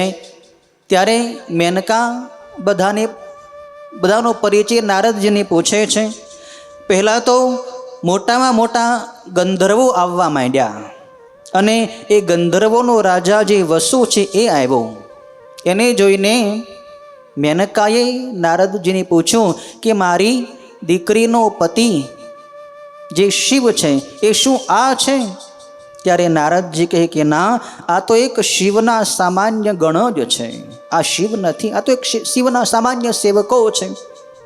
ત્યાર પછી મણિગ્રીવ નામના જે યક્ષ કહેવાય છે, યક્ષોનો રાજા, એ આવે છે. એને જોઈને મેનકાને થયું કે આ તો શિવ જ હશે. નારદજીને પૂછે કે આ શિવ છે? ત્યારે મેનકાને નારદજી સમજાવે છે કે નહીં, આ તો શિવનો એક સેવક છે. ત્યાર પછી અગ્નિદેવ આવે છે. અગ્નિદેવને જોઈને પણ મેનકા મોહિત થાય છે કે પાર્વતીનો પતિ જે રુદ્ર આ છે. ત્યારે નારદજી સમજાવે છે કે નહીં, આ શિવ નથી, આ તો બધા શિવના સંબંધીઓ દેવતાઓ છે. ત્યાર પછી યમદેવ આવે છે, નિવૃત્તિ દેવ આવે, વરુણ દેવ આવે, વાયુદેવ આવે છે, કુબેર દેવ આવે, ઈશાન દેવ આવે છે. આ બધાયનો પરિચય પૂછે છે. નારદજી સમજાવે છે કે આ તો બધા શિવના સંબંધી દેવતાઓ છે, આ શિવ નથી. શિવ તો આના કરતાં પણ સર્વ કરતાં વધારે સૌંદર્યવાન છે. ત્યાર પછી ઇન્દ્રદેવ આવે છે. ઇન્દ્રનું રૂપ જોઈને તો મેનકાને એમ જ થાય છે કે આ જ શિવ છે. નારદજી કહે નહીં, આ શિવ નથી, આ તો શિવના સેવકો છે. ત્યાર પછી ચંદ્ર આવે છે, સૂર્ય આવે છે, ભૃગુ ઋષિ આવે છે. એને જોઈને મેનકા પૂછે છે કે આ શિવ છે? ત્યારે નારદજી કહે કે નહીં, આ શિવ નથી. ત્યાર પછી બ્રહ્માજી આવે છે અને વિષ્ણુ ભગવાન છેલ્લે આવે છે. ત્યારે વિષ્ણુ ભગવાનને જોઈને મેનકા કહે છે કે આ તો શિવ જ હશે, કેટલું બધું અદ્ભુત સુંદર છે આમનું. ત્યારે નારદજી સમજાવે છે કે નહીં મેનકા દેવી, આ શિવ નથી, આ તો ભગવાન શિવના અત્યંત વહાલા એવા ભગવાન વિષ્ણુ છે, આ શિવ નથી. શિવ તો એથી પણ વિશેષ સૌંદર્યવાન છે. હે દેવી, તમે હરખ ન પામો, ભગવાન શિવ હવે આવી જ રહ્યા છે. અને ત્યાં પ્રભુ રુદ્રનું આગમન થાય છે. ભગવાન રુદ્ર, ભગવાન મહાદેવ એ મહેલની અંદર પ્રવેશ કરે છે. પણ ભગવાને એવી લીલા કરી પોતાનું સ્વરૂપ એટલું વિકૃત બનાવ્યું છે. અને ભગવાનની સાથે જે બધા ગણો હતા, ભૂત પ્રેત વગેરે, એના બધાના મુખ પણ વિકૃત છે. એટલા બેડોળ રૂપ છે બધાના. એ જોઈને મેનકા ભ્રમિત થઈ જાય છે. પ્રભુ રુદ્રના દર્શન કરવા માટે મેનકા તૈયાર થઈ. અને એમાં ત્યાં કેટલાક ભગવાન શિવના જે ગણો હતા એ વાનરનું રૂપ લઈને આવ્યા હતા. કેટલાક પતાકા જેવા ફરફર શબ્દો કરતા વાંકા મુખવાળા હતા. કેટલાક ભયંકર હતા, કેટલાક દાઢી મૂછવાળા હતા, કેટલાક લંગડા હતા, કેટલાક આંખ વિનાના અને કેટલાક મુખ વગરના હતા. કેટલાક બેડોળ મુખવાળા હતા અને કેટલાક ગણો તો ઘણાય બધા મુખવાળા હતા. કેટલાક હાથ વગરના હતા તો કેટલાક ગણો ઘણા બધા હાથવાળા હતા. કેટલાક ગણો અનેક હાથવાળા, કેટલાક આંખ વગરના, એ કેટલાક ઘણી બધી આંખવાળા, ઘણા માથા વગરના, બેડોળ માથાવાળા, કાન વગરના તો ઘણા કાનવાળા, અનેક જાત જાતના વેશ ધારણ કરતા બેડોળ આકારવાળા અનેક બળવાન ગણો અસંખ્યની સંખ્યામાં ત્યાં આવે છે. તેઓ બધા ભયંકર હતા. એ મોટા મોટા રુદ્રગણોને આંગળીથી બતાવીને નારદજી મેનકાને કહે છે કે હે દેવી મેનકા, ભગવાન શંકરના આ સેવકોને તથા ભગવાન શંકરને પણ તમે જોઈ લો. ભગવાન શિવે અદ્ભુત ભયંકર રૂપ બનાવ્યું હતું. આ રૂપ જોઈને મેનકા તો ક્ષણવારમાં ત્રાસથી ગભરાઈ ગઈ કે આ બધું છે શું? આ બધા ભૂત પ્રેત શિવની જાનમાં, અને શિવ આવા એ ગણોની વચ્ચે ભગવાન શંકરને મેનકાએ જોયા. એ પોઠિયા ઉપર બેઠા હતા, 5 મુખવાળા હતા, 3 નેત્રવાળા હતા અને ભસ્મથી શોભતા હતા. જટાનો મુગટ હતો અને મુગટની ઉપર ચંદ્ર હતો. 10 હાથ હતા અને ખોપરીઓની માળા ભગવાને પહેરી હતી. નીચલું વસ્ત્ર વાઘના ચામડાનું હતું. હાથમાં ધનુષ્ય, જે પિનાક નામનું ધનુષ છે એ ભગવાનના હાથમાં હતું. અને બીજા હાથમાં ત્રિશૂળ હતું. બેડોળ નેત્રવાળા હતા, કદરૂપા આકારવાળા હતા, ગભરાવી દે એવા સ્વરૂપવાળા હતા. અને હાથીનું ચામડું શિવે ઓઢ્યું હતું. આવા ભગવાન શિવને જોઈને પાર્વતીની માતા મેનકા ભયથી ધ્રુજી ગઈ, ચકિત થઈ ગઈ, વિહવળ બની ગઈ, ગભરાઈ ગઈ. એની બુદ્ધિ ભ્રમિત થઈ ગઈ. અને આ શિવ છે એમ આંગળીથી બતાવી અને એ મેનકા ત્યાં મૂર્છિત થાય છે. નારદજીએ પણ મેનકાને સમજાવ્યું કે તને બહુ હરખ હતો ને શિવને જોવાનો, તો જોઈ લે. આ શિવ પોતે જે તારા જમાઈ રાજ છે એ આવી ગયા, તો એને જોઈ લે. મેનકા શિવના દર્શન કરીને તરત મૂર્છા પામે. આવા પતિ મૂર્છા પામી ગઈ મેનકા. ત્યાર પછી થોડી વારે એ મેનકા જ્યારે ભાનમાં આવી ત્યારે નારદને પહેલાં તો ક્રોધના આવેશમાં આવીને ભયંકર શબ્દો કહે છે. મેનકા કહે છે કે હે મુનિવર, પહેલાં તો તમે જ કહ્યું હતું કે પાર્વતી શિવને વર્ષે, અને પછી તમે જ હિમાલયની પાસે શિવની પૂજા માટેનું કાર્ય દાખલ કરાવ્યું હતું. તેથી ખરેખર વિપરીત અનર્થરૂપ ફળ મને જોવામાં આવ્યું છે. હે દુષ્ટ બુદ્ધિ નારદ, તમે મને અધમને બધી રીતે ઠગી છે. વળી એ પાર્વતીએ મુનિઓને પણ કરવું મુશ્કેલ એવું જે તપ કર્યું છે એનું આ દુઃખદાયી ફળ મળ્યું છે. તપ એનું બધું નિષ્ફળ ગયું. આવો પતિ એને મળ્યો. આટલા હજારો વર્ષો સુધી પાર્વતીએ તપ કર્યું, એ આવા પતિને મેળવવા માટે તપ કર્યું. આ બધું હવે હું શું કરું? હે મુનિવર નારદ, મારું દુઃખ હવે કોણ દૂર કરશે? મારું કુળ બધું નાશ પામી ગયું, મારું જીવતર પણ વ્યર્થ ગયું. એ દિવ્ય મુનિઓ જે પેલા સપ્તર્ષિઓ છે ક્યાં ગયા? એ સપ્તર્ષિઓએ જ મને શિવ સાથેનો વિવાહ કરવા માટે સમજાવી હતી. એ બધાને મારે ઠપકો દેવો છે. અને પેલી તપસ્વીની અરુંધતી ક્યાં ગઈ? જે દુતારી પોતાની મેળે વગર બોલાવે મારા ઘરે મને ઠગવા માટે આવી હતી. તેઓના અપરાધથી જ મારું સગળું હમણાં નાશ પામ્યું છે. એમ કહીને મેનકા દેવી પુત્રી પાર્વતીની સામે જોઈને આવા કડવા વચન કહેવા માંડી. મેનકા પોતાની દીકરી પાર્વતીને કઠોર શબ્દો કહે છે કે હે દુષ્ટ પુત્રી, મને દુઃખકારી કર્મ તે આ શું કર્યું? તે દુષ્ટાએ આપોઆપ સોનું આપી દેની કાચને જ આણ્યો છે. ચંદન ફેંકી દઈ નકરો કાદવ જ પોતાના શરીર ઉપર તે ચોપડ્યો છે. અને હંસને ઉડાડી મૂકીને કાગડાને હાથરૂપી પિંજરામાં તે પકડ્યો છે. પવિત્ર તીર્થોનું બ્રહ્મ જળ દૂર છોડી દઈ તે કૂવાનું પાણી પીધું છે. અને સૂર્યનો ત્યાગ કરી પતંગિયાને તે સ્વીકાર્યું છે. ચોખા છોડી દઈ એના ફોતરા તે ખાધા છે. અને ઘી અને તલનું તેલ ફેંકી દઈ તે કીટું અને ખોળ ખાધા છે. સિંહની સેવા છોડી દઈ તે શિયાળને સેવ્યો છે. બ્રહ્મ વિદ્યાને છોડી દઈ તે ખરાબ ગાથા સાંભળી છે. અરે પુત્રી, ઘરમાં રહેલી અતિ પવિત્ર અગ્નિહોત્રની યજ્ઞ ભસ્મ છોડી દઈ તે અમંગળ ચિતાની ભસ્મ લીધી છે. વિષ્ણુ વગેરે સગળા શ્રેષ્ઠ દેવોનો ત્યાગ કરી તે દુષ્ટ બુદ્ધિએ શિવને માટે આવું તપ કર્યું. તને અને તારી બુદ્ધિને ધિક્કાર હો, તારા રૂપને તથા ચરિત્રને ધિક્કાર હો, અને તને ઉપદેશ કરનારને પણ ધિક્કાર હો, અને તારી બંને જ્યાં સખીઓ સહેલી જયા અને વિજયા છે ને એને પણ ધિક્કાર હો. હે પુત્રી, અમને બંને તારા માતા પિતાને પણ ધિક્કાર હો, જે તને જન્મ આપનારા થયા છીએ. અને હે નારદ, તમારી બુદ્ધિને તો વધારે ધિક્કાર હો, અને મને સદબુદ્ધિ દેનારા સપ્તર્ષિઓને પણ ધિક્કાર હો, કુળને ધિક્કાર હો, ક્રિયાની ચતુરાઈને ધિક્કાર હો, અને તે જે કાંઈ કર્યું છે બધાને ધિક્કાર છે. આ ઘર પણ સળગી ગયું છે, અને મારું મરણ જ આજે આવ્યું છે. આ શિવ નથી આવ્યા, મારું મૃત્યુ આવ્યું છે. મેનકા ખૂબ ગુસ્સે થઈ છે. શિવનો વેશ જોઈને મેનકા મોહિત થઈ ગઈ છે, ગુસ્સે થઈ ગઈ છે.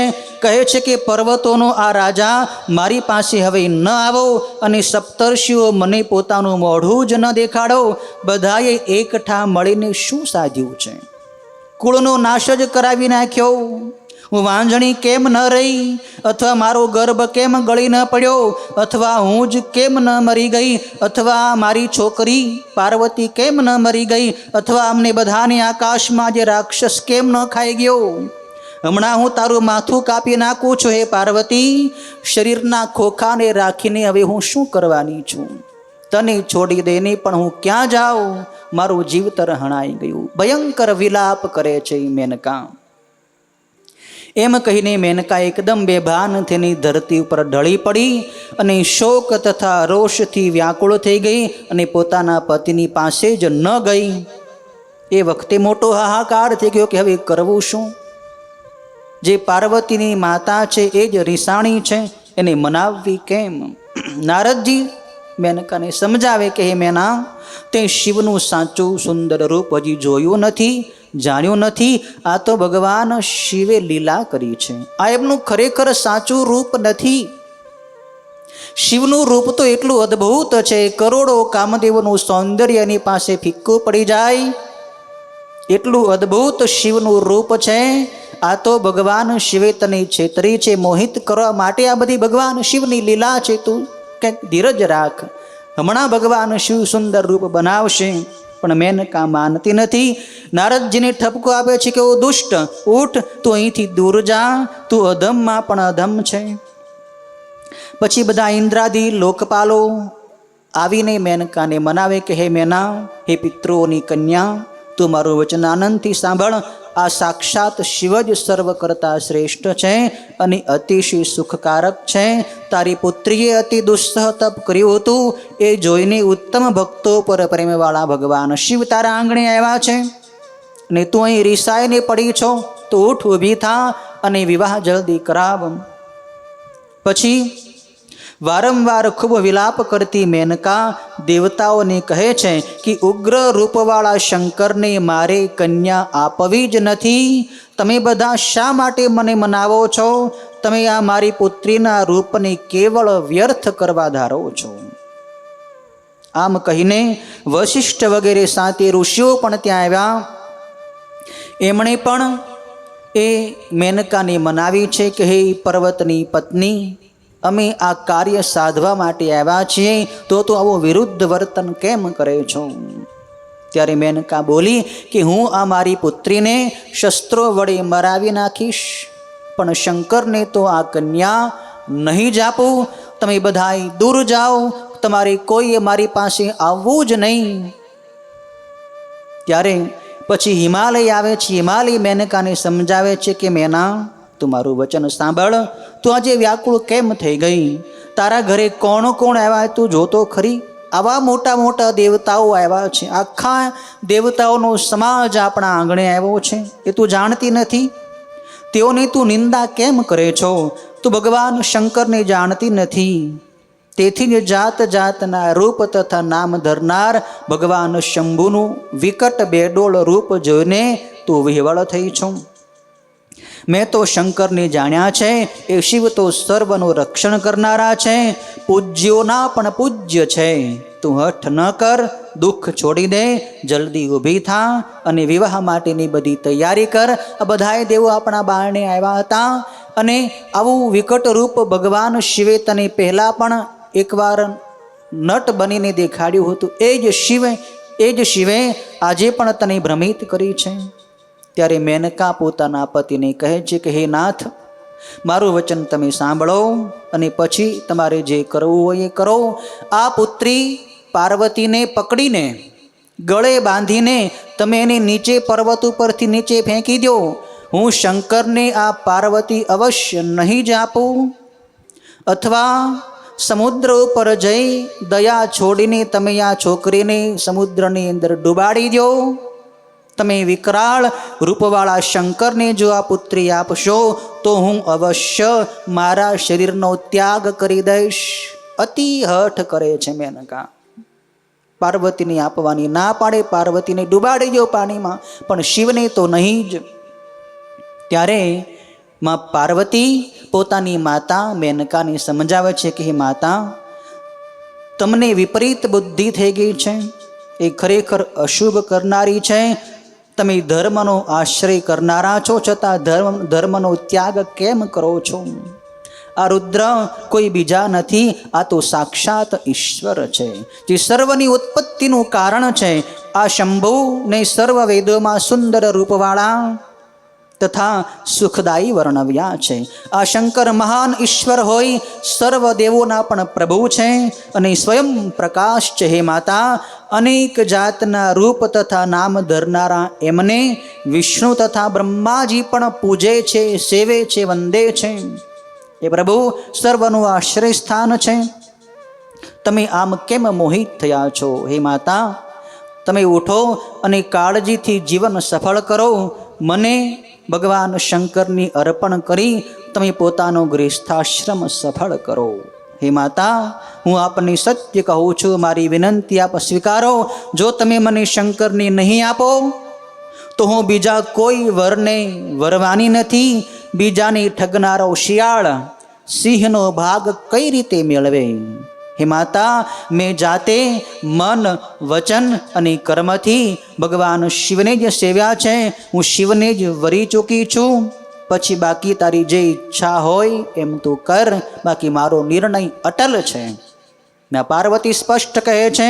તો પાર્વતીનું વાક્ય સાંભળીને ગિરિરાજ, હિમાલયની પત્ની મેનકા પાર્વતીને ખૂબ કઠિન શબ્દો કહે છે અને રોષે ભરાઈને કહે છે કે હે મુનિઓ, હે તાત, તમે તથા બીજા ત્યાં રહેલા સર્વ ઋષિઓ આ પાર્વતીને હાથમાંથી ખેંચી લઈ તમે દૂર લઈ જાઓ. પાર્વતીને ભયંકર શબ્દો કહે છે મેનકા. ત્યારે મેનકા બોલે છે કે હું મેના શું પાર્વતીની દુષ્ટ આગ્રહવાળી થવા દઈશ? નહીં જ થવા દઉં. હું એને તીવ્ર ઝેર આપી દઈશ, અથવા જરૂર હું કૂવામાં ફેંકી દઈશ, અથવા એકલીને હું શસ્ત્રો તથા અસ્ત્રોથી ટુકડા કરી નાખીશ, પણ મારી પાર્વતીને શિવને તો નહીં જ આપું. આ શિવને માતા નથી, પિતા નથી, ભાઈ નથી, કુટુંબી નથી, એનો કોઈ વંશ નથી, એનો કોઈ સગો નથી, એનું સારું રૂપ નથી. શું જોઈને મારે શિવને આ કન્યા આપવી? એને પહેરવા માટે સારા કપડાં નથી કે દાગીનાએ નથી, એના કોઈ સહાય કોઈ નથી, એનું સારું વાહન પણ નથી, એને યોગ્ય ઉંમર પણ નથી, અને તેની પાસે કાંઈ ધન નથી, નથી પવિત્રતા કે નથી કાંઈ વિદ્યા. તેનું શરીર કેવું કંટાળો આપે એવું છે. શું જોઈને મારે આને અતિ મંગળ મારી પુત્રી આપવી? ત્યારે મેના અતિશય બળાપો કરે છે, રડે છે, પોકે પોકે રડે છે. ત્યારે બ્રહ્મા સ્વયં મેનકાને સમજાવે છે કે હે મેના, મારું શુભ વચન તું સાંભળ, તારી વિપરીત બુદ્ધિને તું છોડી દે. ભગવાન શિવ તો જગતને સર્જનાર, પાળનાર તથા સંહારનાર છે. શિવ જ પાર્વતી માટે ઉચિત છે. બ્રહ્માજી પણ ખૂબ સમજાવે છે. પછી ભગવાન વિષ્ણુ પણ સમજાવે છે કે હે પિતૃઓની કન્યા, તું આવી ડાહી છો, શાણી છો, સમજુ છો, તો પાર્વતીને તું શિવને જ આપી દે. હું ખરેખર તને સત્ય કહું છું, વિરુદ્ધ નથી કહેતો. તેનો તું સારી રીતે વિચાર કર. તું શિવને જાણતી નથી. એ શિવ તો નિર્ગુણ પણ છે, સગુણ પણ છે, રૂપ રહિત અને સુંદર રૂપવાળા પણ છે. એ સજ્જનોની ગતિરૂપ છે. સ્થાવર અને જંગમ જગત બધું એનું છે. એ સર્વના માલિક છે.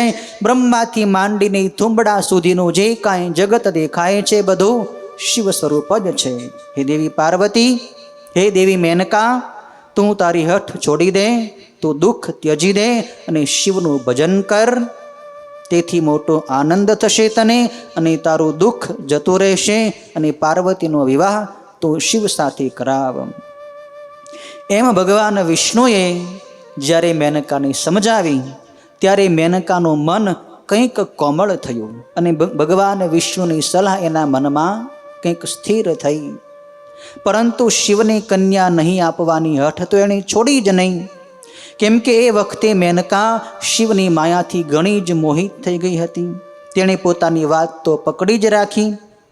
છતાં એ પાર્વતીની માતા ગિરિપત્ની મેનકા ભગવાન વિષ્ણુનું સુંદર વચન સાંભળીને કંઈક સમજીને વિષ્ણુ ભગવાનને કહેવા લાગી કે જો આ ભગવાન શંકર એક જ ઉપાય છે, જો શિવને મારી પાર્વતી આપવાની વાત તમે કરો છો, એક જ વાત છે, જો શિવ પોતાનું રૂપ અતિશય સુંદર બનાવે તો જ હું મારી પુત્રી પાર્વતીનો વિવાહ શિવ સાથે કરાવીશ.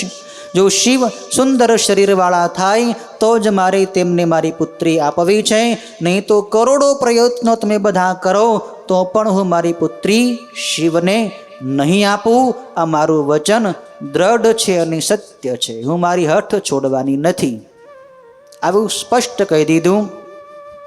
ત્યારે બધાય દેવતાઓ પછી ભગવાન મહાદેવની પાસે આવે છે. મહાદેવ, હવે બધી આપ આ લીલા બંધ કરો તો સારું, નહીતર આ બધી બાજી બગડી જશે, આ વિવાહ ફોક થશે, આપણે આમનામ પાર્વતીને લીધા વગર પાછું જવું પડશે. હવે મહાદેવ, આવું બેડોળ રૂપ છોડીને આપ સુંદર સ્વરૂપ ધારણ કરો. હે પ્રભુ, હવે આપ આ બધી લીલા સમેટી લો. બ્રહ્માજી કહે છે કે એ વચન સાંભળીને એ પર્વતની પત્ની મેનકા વિસ્મય પામી. ભગવાન શિવે અતિ સુંદર સ્વરૂપ બનાવી લીધું છે. ભગવાન શિવ એટલા સુંદર બન્યા છે કે કરોડો કામદેવોનું સૌંદર્ય શિવના સૌંદર્ય પાસે ફિક્કો પડી જાય. શંકરનું સુંદર સ્વરૂપ કામદેવના કરતાંય અધિક અને લાવણ્યનું પરમ આશ્રય સ્થાન હતું. એ જોઈને બધાય લોકો આનંદિત થયા છે અને જાત જાતના સ્તોત્રોથી ભગવાન શિવની સ્તુતિ કરવા લાગ્યા. બધાય પછી મેનકાની પાસે આવ્યા છે કે મેના, તું જોતો ખરી, ભગવાન શિવનું સુંદર રૂપ કેટલું અદ્ભુત છે. એ કરોડો સૂર્ય જેવું સર્વ અવયવોમાં સુંદર અદ્ભુત વસ્ત્રો ધારણ કરતું, જાત જાતના આભૂષણોથી શણગારેલું, અતિ પ્રસન્ન સુંદર હાસ્યવાળું, સારા લાવણ્યવાળું, મનને હરનારું, ઉજ્જવળ કાંતિવાળું, તેજસ્વી અને ચંદ્રની કળાથી સુશોભિત હતું. વિષ્ણુ વગેરે સર્વ દેવગણો પ્રેમથી એને સેવી રહ્યા હતા. મહાદેવની ઉપર સૂર્યનારાયણે છત્ર ધર્યું હતું. ચંદ્ર વડે તે વિશેષ શોભતું હતું. એમ સર્વ રીતે આનંદકારક હતું. અને આભૂષણોથી શણગારેલા એના વાહનની જે મોટી શોભા હતી એનું તો વર્ણન જ કરી શકાતું નથી. તેની આગળ ગંગા અને યમુના નદીઓ ચામર ઢોળી રહી હતી. આઠેય સિદ્ધિઓ ભગવાન શિવની આગળ નૃત્ય કરતી હતી.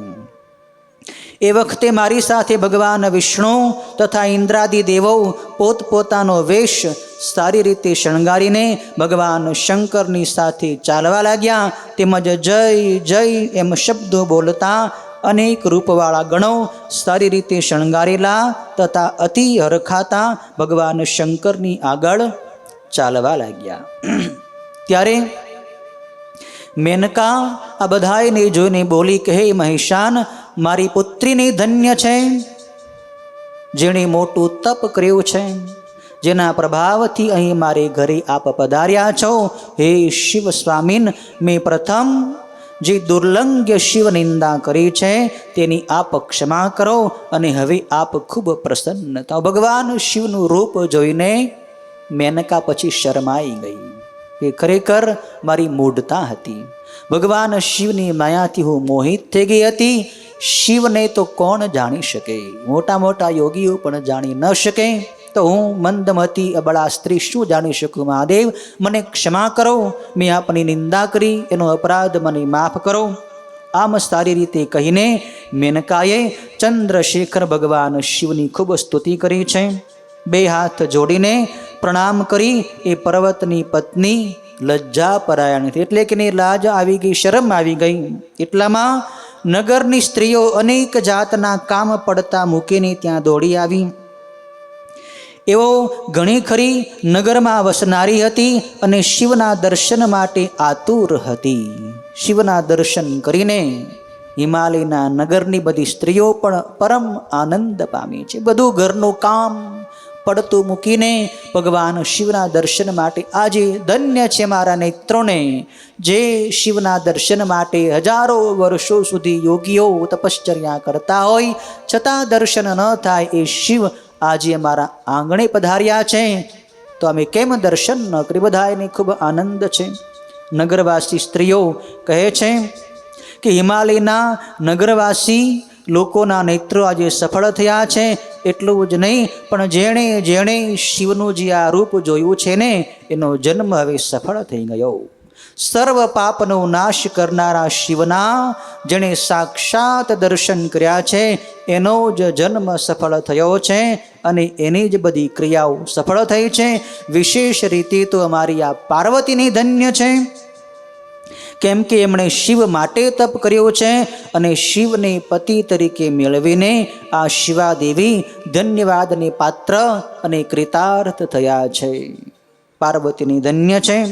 તપ વિના શંકરનું દર્શન લોકોને દુર્લભ હોય છે, છતાં તપ વિના જ એ શંકરનું દર્શન થવાથી આપણે બધાય કૃતાર્થ થયા છીએ. જેમ લક્ષ્મીએ પહેલા નારાયણને સ્વામી મેળવ્યા છે, તેમ દેવી પાર્વતીએ પણ ભગવાન શંકરને સ્વામી તરીકે મેળવીને ધન્યતા પ્રાપ્ત કરી છે. ભગવાન શિવના દર્શન કરી હિમાલયના નગરજનો ખૂબ આનંદિત થાય છે. ત્યાં ગંધર્વોના ટોળાઓ ગાવા લાગ્યા, અપ્સરાઓના ટોળાઓ નાચવા લાગ્યા છે. વાજા વગાડનારાઓ મધુર ધ્વનિથી અનેક પ્રકારની કારીગરી સાથે જાત જાતના વાદ્યોનું વાદન કરવા લાગ્યા છે. હિમાલયે પણ આનંદિત થઈ ઘરના બારણે કરવાનો સર્વ આચાર કર્યો છે. મેનકાએ પણ સર્વ સ્ત્રીઓની સાથે રહી મોટા ઉત્સવપૂર્વક બધો આચાર કરાવ્યો છે. ભગવાન શિવને પોતાના આંગણાની અંદર તેડી જાય છે અને શિવે વિરહનો સંતાપ દૂર કર્યો છે. ભગવાન શિવના દર્શન કરી માં પાર્વતી આનંદિત થયા છે. હવે શિવ અને પાર્વતીનો વિવાહ થવાનો છે. શિવનું આગમન હિમાલયના ઘરની અંદર થયું છે. પછી લોકો પર કૃપા કરનારા ભગવાન શંકરે અતિ પ્રસન્ન થઈ મંગળ દ્રવ્યો સહિત સ્નાન કર્યું. સ્નાન કરી સુંદર વસ્ત્રો ધારણ કર્યા. એટલે બધાએ લોકપાલોએ ચોપાસ વીંટાઈ વળી ભગવાન શિવને પોઠિયાની પીઠ ઉપર બેસાડ્યા અને સારી રીતે સેવા કરવા માંડી.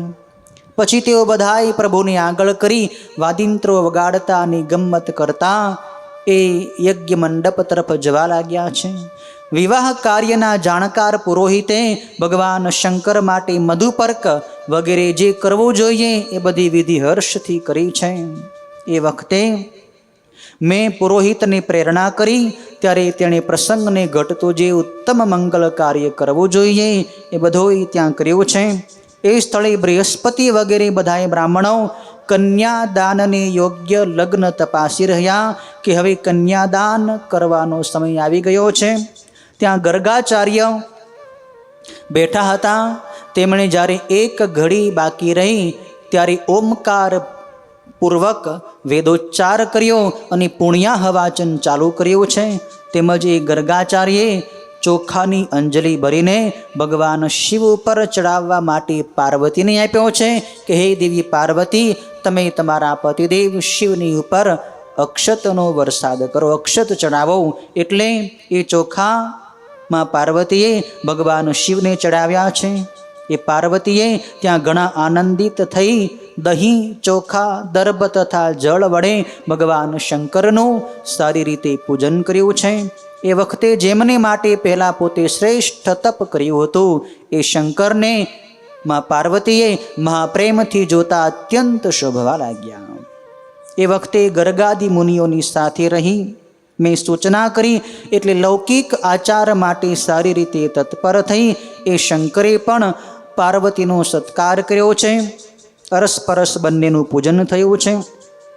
એ વખતે જગત સ્વરૂપ માં પાર્વતી અને ભગવાન શિવ અત્યંત શોભી રહ્યા છે. શિવ અને પાર્વતીની શોભા અનેરી થઈ છે. ત્યાર પછીના અધ્યાય 48મા અધ્યાયની અંદર કન્યાદાન હિમાલય ભગવાન શિવને કેવી રીતે આપે છે એની કથા છે.